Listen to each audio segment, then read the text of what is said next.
Hi, y'all. I'm Jo, your host and cannabis lifestyle guide. And I'm excited to have on roll with me today my friend and connoisseur, Paul Dhillon. He is with Fido Extractions based in Vancouver, Canada. Paul, thanks for joining me. Oh, thanks for having me, Joanne. It's always a pleasure. Yes, absolutely. And, you've got some craziness happening in your world. And we were just talking in the green room about the importance of being able to roll with the punches in life and in cannabis. So, For sure. yeah. So this might be a little quicker episode of Roll With Me because Paul's got to get. However, he's got some nice tricks up his sleeve to share with us today about rolling cannabis along with concentrates.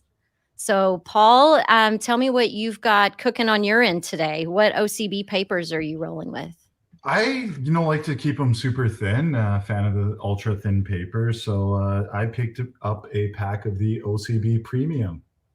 Right on. Yeah, I had a feeling, you're an expert. I'm rolling with the OCB bamboo myself. Cool. Yeah, the little bit of a texture, it's helping me learn to roll the joints tighter. So, it's interesting. I keep playing with the different papers to see which one I do the best. And inevitably right now it's the bamboo. Yeah, it's important to start with something you're extremely comfortable with, and I find like sometimes even for new rollers, starting with a filter can be a big help. If you start with a nice round filter and even one that's a little bigger, it really lets you shape the joint, and you can grab your filters ahead of time, make sure it's prepped, and then what I like to do is I like to put it in my paper and just give it like a few rolls without anything even in it. And I find just doing that gets the curve going, and it makes it a lot easier once you actually have your cannabis and your concentrates in there as well. Right on. I dig it. Well, we decided to add this concentrates to the mix at the last minute. So I don't have mine here with me. So I'm just going to be rolling some sun-grown flower from Humboldt County, Vesuvio Gardens. It's their gelato number 33. Legal cannabis flower attorneys. Thank you very much. Cool. What about you? What flower do you have? I've got a Mac Flurry, and what I'm really excited about actually is our new shatter. We just dropped shatter in Canada recently, and our first SKUs that we got are Death Bubba, Blue Gorilla OG, and Pink Kush. So today I'm rolling up some of the Death Bubba, or sorry, I should say D Bubba. D Bubba, Death Bubba. That's all new to me. So I'm excited about it. Mm-hmm. All right. So what are some of the tricks of the trade? You told me to start rolling my paper a little bit. I've been rolling a very specific way that I learned from my friend Luke, but I'm going to try to roll your way today. Well, yeah. There's plenty of ways to skin a cat, right? And when it comes to adding concentrates to joints, it's definitely the case as well. So what I like to do is I like to start by grinding out my cannabis. I lay out my paper. Having a nice wide paper like these premiums actually makes it a little easier, because then you can really make sure you get it nice and flat and spread it out. And the reason I do that is because what I did with my shatter is we've got some really good stuff here that you're actually able to pick up. And you might not be able to see it. It is a small little shatter worm there. Mm-hmm. Yeah, just on the tip of my thumb. So what I do is I take that little worm and I like to nestle it right in the middle. And the goal for me is always to see if I can get it smack dab in the middle, and it just burns a little better, easier. You don't have to worry about canoes. And once I add the shatter, you want to make sure you lift it. And this is where the big papers come in handy, because you can get a nice grip on them. So for beginners, it's a good start, but once you're used to what you're doing, it might be a little helpful to move to something a little slimmer. So once I got my cannabis in there and my concentrate, I like to, like I was just saying, between the tips of my fingers, really just kind of roll the paper and move my thumb along. And that lets me really shape the cannabis and make sure it's evenly distributed amongst the joint. From there, you just got the classic tuck and roll. Sometimes I find, if you pull the end a little, that helps you really get in there nice and snug. Now, tell me this: you were putting the concentrate in the middle, and you said so that it doesn't create what? What did you call it? A canoe. Yeah, what? Tell Maybe me that's what just that is. Canadian slang. Yeah, what is that? So yeah, canoes when you're burning your cannabis joint and like one half of it starts burning a little faster than the other half. Ah, So we want to make sure our cherry stays even at the top and that we're getting an even burn throughout the joint. okay, got it. Yeah, I always call that it's running. Yeah, exactly. A run. Okay, Yeah, yeah. but canoe's Like I said, fun. we're sitting close to the water here, and it always kind of looks like a bit of a canoe. Yeah. So tell me, you've relocated to Vancouver. How long have you been there? And phyto extractions, this is all Oh new. well, yeah. Phyto Extractions is a great company. We're definitely a bunch of cannabis people, and it's what drew me towards the brand. It's got a lot of recognition built up across the country, and shatters what we've been known for doing well for a long time. And it's fun when you get to join a team that is deeply passionate about not just what we do but the consumer experience, and we like Hmm. to bring that to all levels of what we do. So everything from the courses we create for the bud tenders down to some of the accessory and swag items we use. One of the things we're actually working on right now is just like some basically what we're doing right now, right? There's a lot of stuff you can do with concentrates, and people still have yet to learn some of the ropes. So we like to really let people benefit from our years of experience so that they don't have to make all the same mistakes. Yeah. So is the shatter, the concentrates, was that all part of Cannabis 2.0 in Canada, or is this newer legislation? No, it is 2.0. Our vape carts have been on the market for quite some time. We do a lot of really cool, fun stuff with those. We've got some great flavors, and we were one of the first brands to be available as part of 2.0. Right on, right on. Yeah, we S- also have some really cool live resin that's fun to cook with. Oh yeah. I do enjoy the live resin. For people at home that don't know, tell us what live resin is. So live resin is a cannabis concentrate that's made from flash frozen plants that were, you freeze them right at harvest so you can lock in the terpenes. When you typically dry and cure cannabis, you can lose some of the terpene content. So by flash freezing it, you're really locking in that freshness. You're locking in the terpenes, and that really comes through when you do the extraction. So once we flash freeze the cannabis, we put it through a closed loop extractor that is extremely cold, and we use a blend of PHO and BHO, or even just BHO. It really depends on the strain. The different solvents are good for pulling different parts of your profile that's available in the plant. So matching that blend to the strain is important. And once we run the solvents through the cannabis, they go into a vessel that allows us to actually pull majority of the solvents back out and use them in the future. And then we take those out, we put them in some ovens, and we actually put it under a vacuum, and we don't add any heat. We keep it, as cool as possible, like room temp. But by putting it under an immense vacuum, we're able to pull out all the solvents, or virtually all the solvents, and we go in there and we whip it up every once in a while just to make sure we can get it all out, and you're left with a beautiful concentrate that is very terp rich, is a very flavorful experience. Yeah, I dig it. Now, when you put the concentrate in the center of your joint, just from the Mhm. virtual act of lighting and heating it, and when you start smoking it, you're tasting those terpenes, and that even though Oh you're yeah. not getting it right in the center, like you notice it immediately. For sure, for sure. And Yeah. even if it's not right in the center, it's not the end of the world. You can still enjoy yourself and still have a good time. So, you don't want to get too frustrated or a little, sometimes, you can't, it's not as easily malleable as some of the stuff I've got today. And that can make it a bit of a challenge. But, you just got to start trying. You got to try. And like we were just talking at the beginning of the call, you got to roll with the punches. Yeah. Some of them in the beginning may not go well, and sometimes they might. Oh, And yeah. that's what's really cool about shows like yours is like showing people how to do and what to look out for, then they can make sure they have a good time. But another way of doing that, and shatter is actually really easy to add to joints. Another way you can do it is if you freeze your shatter, it becomes very brittle, and then you Yes. can just throw it in the coffee grinder with your flour, and then it just pulverizes the shatter into your flour and gets it a nice even distribution, and then you would just roll a joint as you normally would. Interesting. I dig that. Yeah, I keep my concentrates in the refrigerator, but I didn't think about putting it in the freezer and then just grinding it up with my flour. I'll have to give that a shot.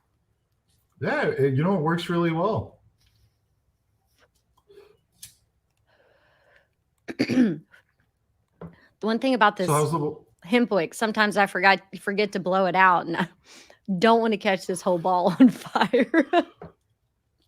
That's a good call. I used to keep it wrapped around my lighter, so that's the last thing you want to do when it's wrapped around your lighter. Yeah, I do like it around my lighter. Sometimes I'm weird OCD with textures. So, that beeswax starts collecting on the lighter and then gets on my fingers, and I get high and weird.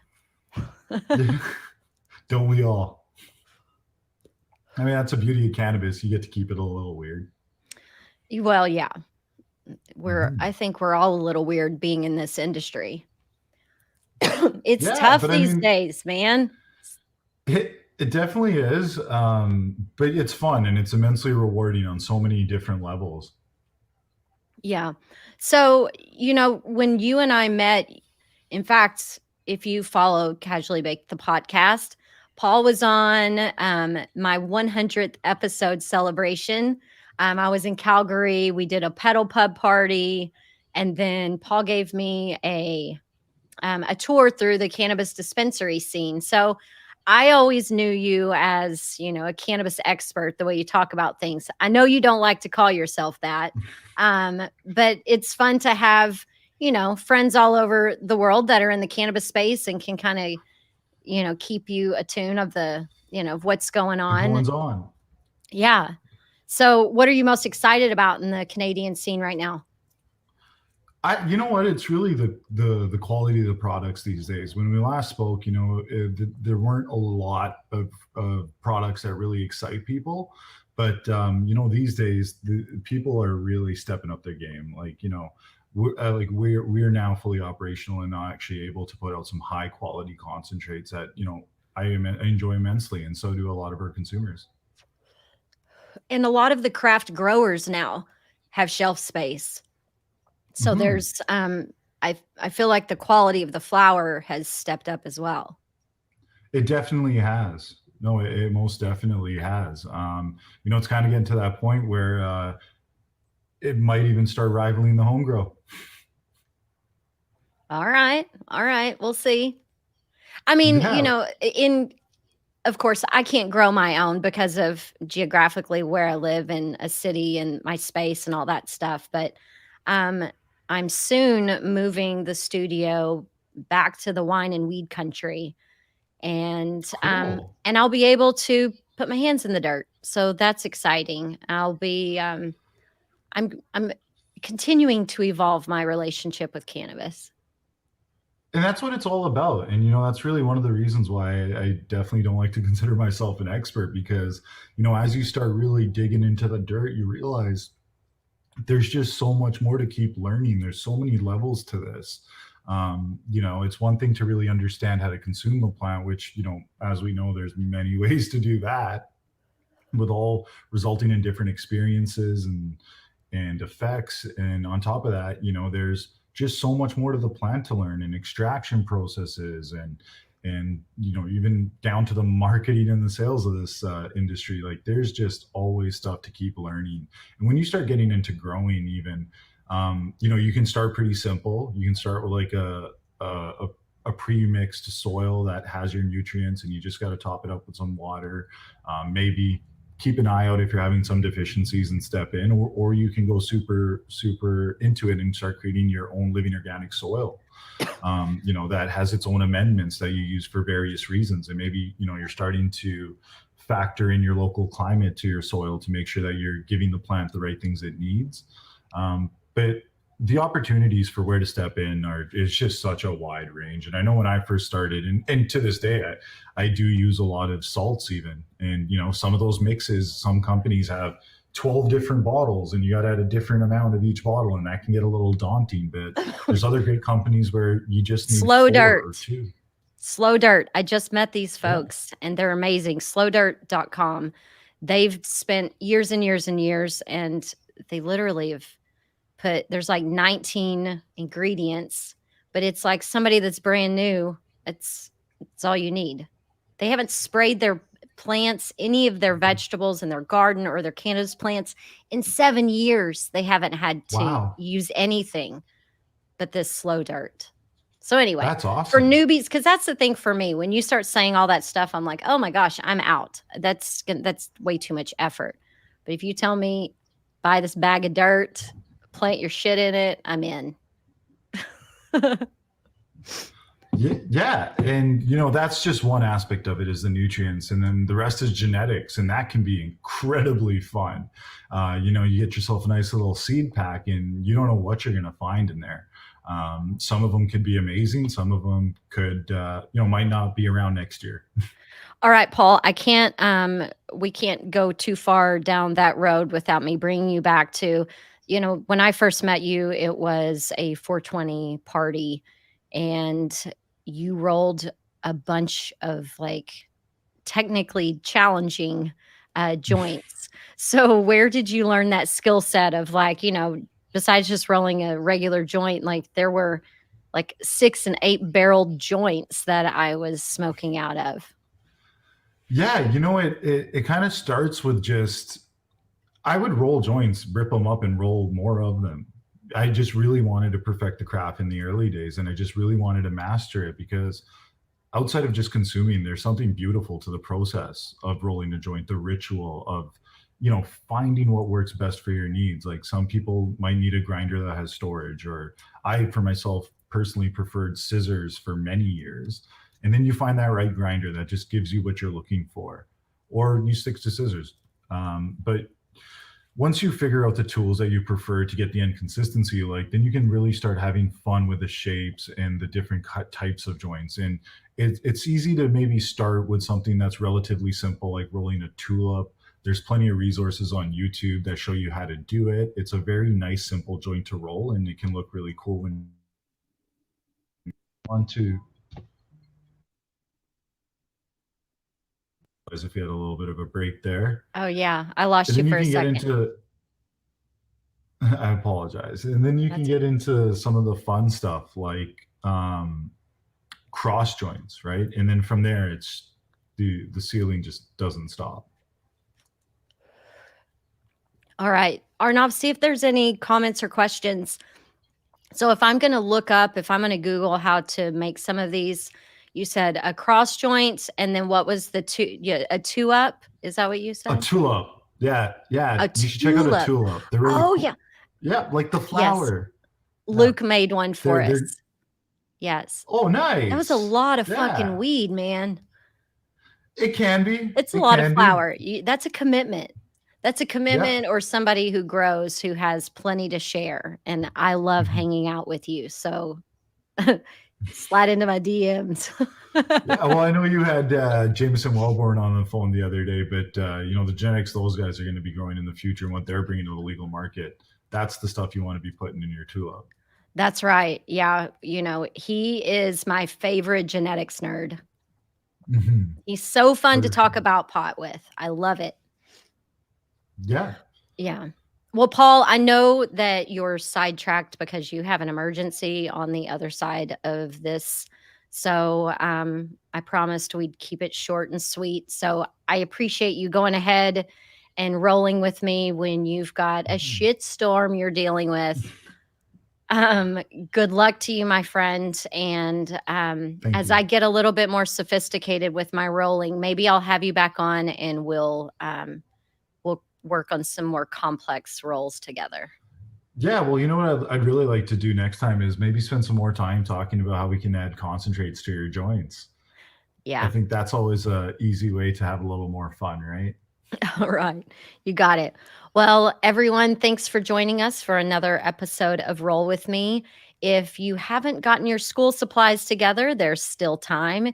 You can go to ocbusa.com/baked and get 4 packs of OCB rolling papers and a rolling tray for $4.99. This bundle is available for a limited time and is worth 20 bucks. But the rolling skills and street cred you'll earn, my friend, make this bundle priceless. I think Paul just dropped the set out of his ring. No, that was just the old phone. Well, thanks for hanging out, guys, and we will see you next time.